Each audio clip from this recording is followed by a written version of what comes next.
दोस्तों, आज तक के इतिहास में न्यूक्लियर कैलामिटीज की 3 मेजर घटनाएं हुई है, हिरोशिमा, नागासाकी और चेरनोबिल। विश्व युद्ध के अंत में जब अमेरिका ने 2 भयंकर परमाणु बॉम्ब हिरोशिमा और नागासाकी पे गिराए थे, तो उस बॉम्बिंग के कुछ ही सेकंड्स के अंदर हजारों लोग अपने प्राण त्याग चुके थे और अगले कुछ महीनों में इसके आफ्टर इफेक्ट से करीब 1.5 से 2.5 लाख लोग इस दुनिया को छोड़कर जा चुके थे। जबकि वहीं पर अगर हम चेरनोबिल की बात करें तो वहां लॉन्ग टर्म में केवल 60 लोगों को अपनी जान से हाथ धोना पड़ा था, जो हिरोशिमा और नागासाकी के कंपैरिजन में 0.001% भी नहीं है। लेकिन फिर भी ऐसा क्यों है कि आज जहां हिरोशिमा और नागासाकी जैसे शहर, जो एक वक्त पे एपिटम ऑफ डेथ हुआ करता था, वो इतने डेवलप्ड और सिविलाइज्ड टाउन्स में कन्वर्ट हो चुके हैं, जबकि चेरनोबिल और उसके आसपास के इलाके आज भी वीरान पड़े हैं और वहां एंटर करने तक के लिए भी सरकार से लीगल परमिशन लेनी पड़ती है।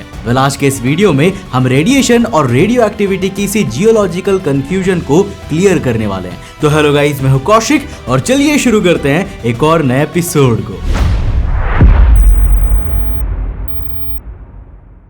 अमेरिकन्स और एलाइज जानते थे कि अगर विश्व युद्ध में एक्सिस पावर्स की कमर तोड़नी है तो उन्हें कुछ भी करके जापान को इक्वेशन से बाहर करना पड़ेगा। इसके लिए उन्होंने पहले एक मिलिट्री कैंपेन शुरू किया, जिसके तहत जापान के 64 शहरों को डिस्ट्रॉय करने के लिए एलाइड फोर्सेस के विमानों द्वारा बॉम्बिंग और फायर बॉम्बिंग की गई थी।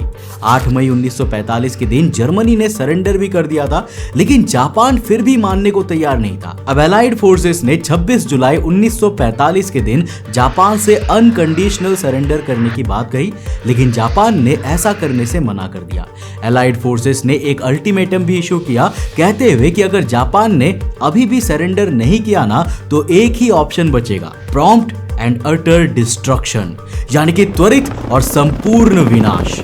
लेकिन जापान ने इस वार्निंग को भी इग्नोर कर दिया। कोइंसिडेंटली जुलाई 1945 में ही मैनहट्टन प्रोजेक्ट भी कंप्लीट हो गया था, जिसके रिजल्ट के रूप में 2 एटॉमिक बॉम्ब्स अमेरिका के हाथ आ गए थे, लिटिल बॉय और फैट मैन। मैनहट्टन प्रोजेक्ट वही प्रोजेक्ट था ना जिसमें रॉबर्ट ओपेनहाइमर ने अपनी टीम के साथ न्यूक्लियर वेपन्स डेवलप करने के लिए काम किया था। और दोस्तों, इसी प्रोजेक्ट पे ही क्रिस्टोफर नोलन द्वारा डायरेक्ट करी गई फिल्म ओपेनहाइमर भी बेस्ड है। अब इन दोनों एटॉमिक बॉम्ब्स में से जो लिटिल बॉय था ना, वो uranium gun type fission weapon था, और वहीं पर दूसरा bomb fat man plutonium implosion type nuclear weapon था। अब इन दोनों के रेडियो एक्टिव कंपाउंड्स और इवन डेटोनेशन मेथड भी डिफरेंट थे, बट जो चीज दोनों में सेम थी वो थी इनकी डिस्ट्रक्टिवनेस। लिटिल बॉय जो हिरोशिमा में 6 अगस्त के दिन डेटोनेट किया गया था, उसकी डिस्ट्रक्टिव कैपेसिटी 15,000 टन TNT के बराबर थी, जबकि 9 अगस्त के दिन नागासाकी में गिराए गए फैट मैन की डिस्ट्रक्टिव यील्ड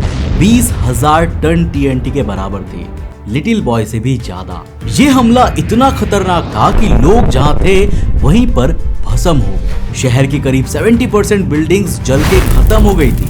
सतह का टेम्परेचर ऑलमोस्ट 4000 डिग्री सेल्सियस तक पहुंच गया था, जो करीब करीब पृथ्वी के कोर के टेम्परेचर के बराबर है। साल 1945 के अंत तक हिरोशिमा में करीब 1,40,000 डेथ्स रिपोर्ट करी गई थी और नागासाकी में अप्रोक्सीमेटली 74,000 डेथ्स रिपोर्ट करी गई थी। नाउ अगेन, ये आंकड़ा तो रिपोर्टेड और एस्टिमेटेड था। असल में ये कितना बड़ा रहा होगा, इसका आज भी लोग केवल आंकलन ही करते रहते हैं। अब ये घटना इतनी विध्वंसक थी कि यहाँ जो फिजिशियंस और नर्सेस थी या बाद में आई थी, उसमें से 90% या तो खत्म हो गई थी या फिर रेडिएशन की वजह से ल्यूकेमिया जैसी बीमारियों से इन्फेक्ट हो गई थी। कहते हैं कि उस समय यहाँ इतने बर्न्ड विक्टिम्स थे ना कि अगर पूरे दुनिया के बर्न बेड्स को भी ले आया जाता तो भी यहाँ पर हर शख्स को मेडिकल हेल्प नहीं दे पाते। करीब 6 साल में जब यहाँ ल्यूकेमिया के केसेस कम होने लगे, तो 10 साल बाद लोगों में थायराइड, ब्रेस्ट और लंग कैंसर एक्सटेंसिवली बढ़ने लगे। इवन आगे आने वाले कई पीढ़ियों तक यहाँ नॉर्मल बच्चे पैदा ही नहीं हुए। कोई या तो दिव्यांग पैदा हुआ या कोई मानसिक रूप से अस्वस्थ पैदा हुआ, जिनकी इमेजेस हमारे पास है, पर गाइडलाइंस के चलते हम मजबूरन दिखा नहीं सकते, वरना आपका भी दिल पसीज जाता। और दोस्तों, आप मानेंगे नहीं, पर उस घटना के 7 दशक बाद आज भी सर्वाइवर्स के लीनिएज में कैंसर का एक्सपोजर ज्यादा देखा जाता है, जिसका मतलब वो रेडिएशन कहीं ना कहीं आज भी उनकी पीढ़ी को अफेक्ट कर ही रही है। अब जब ये सारी चीजें सुन लो तो लगता है आज ये दोनों शहर कितने अनहैबिटेबल होंगे, राइट? लेकिन ऐसा नहीं है। आज हिरोशिमा में करीब 11 लाख लोग रहते हैं जो मशीनरी, ऑटोमोटिव और फूड प्रोसेसिंग जैसे सेक्टर्स में काम करते हैं। वहीं नागासाकी में भी करीब 4 लाख लोगों की पॉपुलेशन इस जगह को as a tourist hub establish करने में योगदान दे रही है। आज हिरोशिमा और नागासाकी वाकई जापान की सबसे खूबसूरत जगहों में से एक है। लेकिन वहीं जब बात आती है दुनिया के तीसरे न्यूक्लियर इंसिडेंट की, तो वहां का इलाका आज भी जानलेवा ही बना हुआ है। 26 अप्रैल 1986 के दिन शेरनोबिल न्यूक्लियर पावर प्लांट में एक सेफ्टी टेस्ट के बीच अचानक रिएक्टर में जरूरत से ज्यादा पावर सर्ज हो गई, जिस वजह से रिएक्टर नंबर 4 ओवरहीट हो गया और इवेंचुअली फट गया। ये दुर्घटना ऐसी थी कि जिसकी वजह से आसपास के 30 किलोमीटर के एरिया को अनसेफ एक्सक्लूजन एरिया के रूप में घोषित कर दिया गया, जिसमें शेरनोबिल के पास मौजूद प्रिपियाट शहर भी शामिल है। इस एरिया से करीब 68,000 लोगों को इवैक्यूएट किया गया और सरकार भले ही कुछ भी कहे, पर कई लोग ये मानते हैं कि रशियन गवर्नमेंट इस हादसे में हुए जान के नुकसान का असली आंकड़ा छिपाती है। हालांकि देखो, जब न्यूक्लियर एक्सपोजर दोनों जगह में हुआ और रेडिएशन दोनों जगह में फैली, तो एक इलाका आबाद है जबकि दूसरा इलाका बर्बाद क्यों हो गया? ये जानने से पहले हमें ये समझना होगा कि न्यूक्लियर डेटोनेशन होते कितने प्रकार के हैं।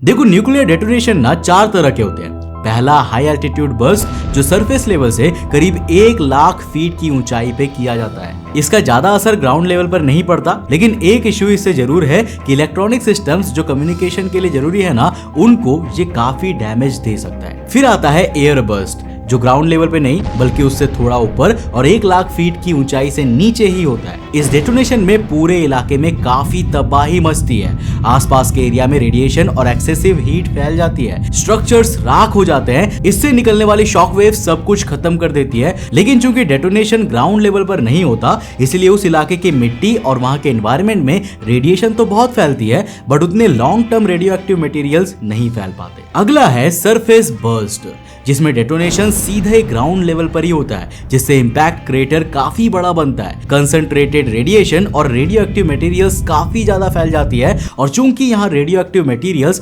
फिजिकल फॉर्म में होते हैं, इसलिए यहाँ का रेडिएशन डिमिनाइजिंग रेट किसी दूसरे डेटोनेशन टाइप से कई गुना कम होता है। और यही रीजन है कि यहाँ सालों साल रेडिएशन का लेवल सेफ्टी लेवल के नीचे नहीं जा पाता। लास्टली आता है सब सरफेस बर्स्ट, जिसे टेस्टिंग फेज के लिए सबसे सेफ माना जाता है। अब इस बर्स्ट के दौरान ना बॉम्ब को या जो भी एक्सप्लोजिव है उसे जमीन के नीचे या पानी के नीचे रख दिया जाता है, और फिर जमीन की गहराई में जो इफेक्ट्स देखे जाते हैं उनके अकॉर्डिंग उसकी डिस्ट्रक्टिबिलिटी का अंदाजा लगाया जाता है। अब दोस्तों, शेरनोबिल आज बर्बाद है जबकि जापान आबाद क्यों है? इस सवाल का जवाब इसी क्लासिफिकेशन में छिपा हुआ है। देखो, हिरोशिमा और नागासाकी में जो डेटोनेशन हुए थे ना, वो था एयर बर्स्ट, जिसका मतलब कि ये दोनों ही बॉम्ब इन शहरों की सतह को टच करने से पहले ही डेटोनेट कर दिए गए थे, जिस वजह से एक्सप्लोजन यील्ड, यानी कि किसी एक्सप्लोजन से जितना ज्यादा और दूरी तक डैमेज हो सकता है वो तो बॉम्ब्स के मैक्सिमम पोटेंशियल पे हुआ, जिस कारण भयंकर इमीडिएट डैमेज रिकॉर्ड किया गया,